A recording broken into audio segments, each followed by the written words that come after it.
just a quick rundown of the new Model Y. Tesla gave me a loan of this. So I've had a Model Y. I had one for 18 months. I've had the previous generation Model X, so 2018, and I currently own a 2023 left-hand drive Model X. I can safely say that this car has way more refinement than any other Tesla that they've ever made.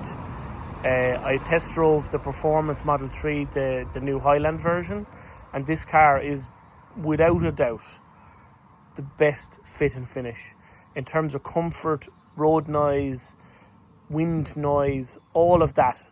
Major step up, like beyond belief in comparison. Like, sure, the car from the side profile looks very similar. The rear is much different, and obviously the front is as well. But the fit and finish, like every panel there, perfect gaps, the whole lot. The front is obviously quite nice. I quite like it. The cockpit with the surround LED strip when you're driving the car, and it lights up when you're going through, say, a dark tree covered area. It makes you feel like you're in a spaceship. It just gives you this sense of you're in a rocket ship. It's impressive. It really is. It's the first Tesla I've driven, and I've driven many of them. I've driven Model S's. I've had Model 3 rear wheel drives, long ranges, performances. I've been in Plaids, new generation SX, the Plaid X, everything. 22-inch wheels all the way down to 17s. And this car, and this is the Michelin Pilot Sport EV tyres and on 20-inch rims, and it is without a doubt just the comfort is second to none. Obviously, new features wise, the car has a lot going for it.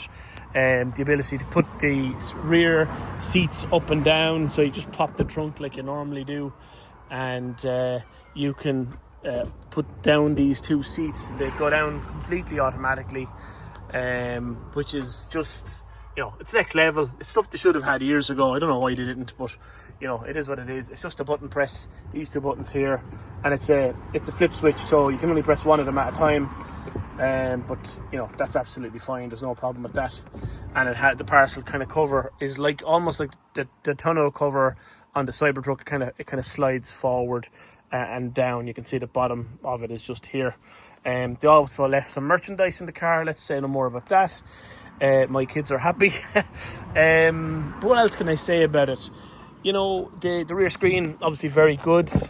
I'll accompany this with a picture of one of my colleagues in the rear. He's 6'1", and he said there's absolutely miles of headroom, and I have the easy entry set to put the seat quite far back and down low, and he said it was next level.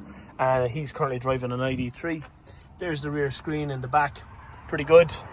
A few nice features that I see in the car. Obviously, your ambient lighting is shown just up around here. It's going blue there at the minute. You get this little warning here to tell you to close the door. You have the new dash cam where you can see the different cameras. So I think I'd have to go to a newer event, probably. Let's see, this one, and we get all the cameras. We get the left pillar and the right pillar. Obviously, the previously saved videos didn't have all camera angles. This, I can't remember on my own car, but the seat thing here, you can actually get rid of it. It's in under My Apps, whereas I think on the current generation, talking about this here, talking about the current generation cars, that these icons are permanent, for left and right. I haven't actually tried it with a passenger, so I'm not certain.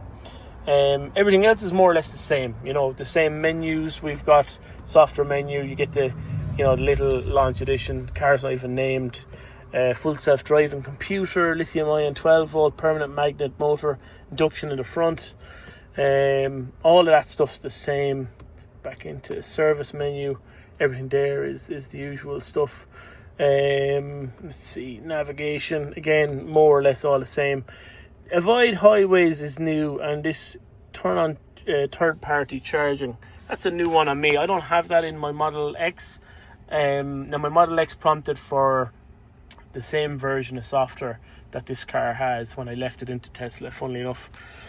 So we'll see what that has. Energy consumption, obviously over the 2K that has gone on to the car, it's 177.3, which for me is almost identical to my 2022 Model Y. Now, I had performance boost on that. This car has it. You can see my average since I plugged it in at the office on the way home is a little higher. But I put that down to the car wasn't preconditioned. But yeah, look, it's more or less the same. Everything is as it was, really. You know, you get your seats. You can actually fold the seats from the front here, that you're ventilated and heated seats. And you can say there's a child in the seats in the back, which is great. Safety, it's all the same stuff that everyone else has. Is it actually speed limited? It's not speed limited. Security alarm is off for whatever. Might turn that on. Might turn that on. But yeah, overall, really impressive vehicle. You know, the interior is more or less the same. There's not much changes, just the small little things. Like I noticed on the door, this is the triangle. So it's kind of warning you that that's not the door opener. It's kind of in the event of an issue, you know, you use that. Let's listen to the sound of the door closing. It's got a really good thump, like impressive. Like if you remember the old, does it sound like a Golf? If it's not a Golf, if it doesn't sound like a Golf type stuff. I'm just going to close that trunk there while there's cars going by, and we'll just see. I'm pretty certain that it is the quietest cabin that Tesla have ever produced. That there's no doubt. For me, having been in every car they've made, I haven't driven a Cybertruck. I've sat in it, but you know it is very quiet. There's oodles of space down here. There's a 12-volt charger there. There's one USB-C here, which I think is a little stingy. You have your screen in the back. It'll be a little bit weird orientation there, but it is what it is. So yeah, that's it. You know, nice feeling materials. This edition of the soft kind of Alcantara type stuff, that's it's causing noise dampening, and this material here, this doesn't feel particularly premium, but this Alcantara here is it's gorgeous. It's really nice to feel. And then I don't know if all of the cars could do this while driving. You know, you can have FSD full view or parking full view. Again, it's been a minute since I was in a standard Model 3 or Model Y, but you know, auto park beta works pretty good. It won't work while I don't have my seatbelt on, and because I'm in my yard, I'm not gonna put on the seatbelt. But you know, look, it's a brilliant car. Fair play to Tesla. I think, like, from a car perspective, this is probably one of the best vehicles on the market that you can buy today.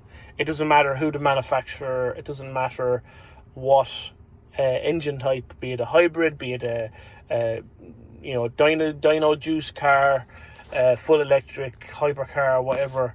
From a practicality point of view, this is an amazing vehicle.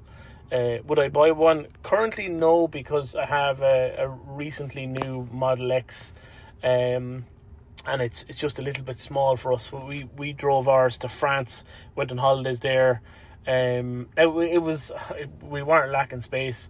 But where we struggle a little bit is in the summer months when we're carting around paddle boards and kayaks and things like that. So the Model X is cavernous when it comes to that sort of thing.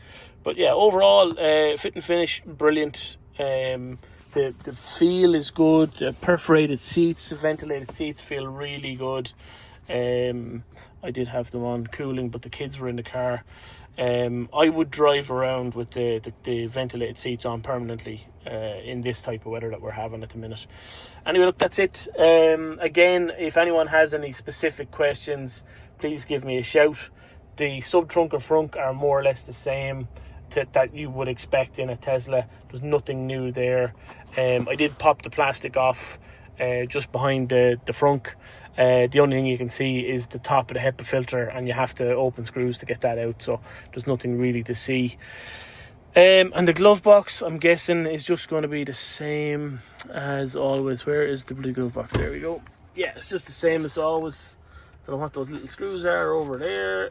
Good one, Tesla, leaving random crap around the inside of the car. Nothing I can do about that again. I'll put that up. So it seems to be a very tight magnetic slap there. So this is releasing the magnet, and that's going up. It's a real tight snap. That's actually impressive. Anyway, okay, that's it from me. Hope you guys enjoyed the video. Give me a thumbs up. Cheers.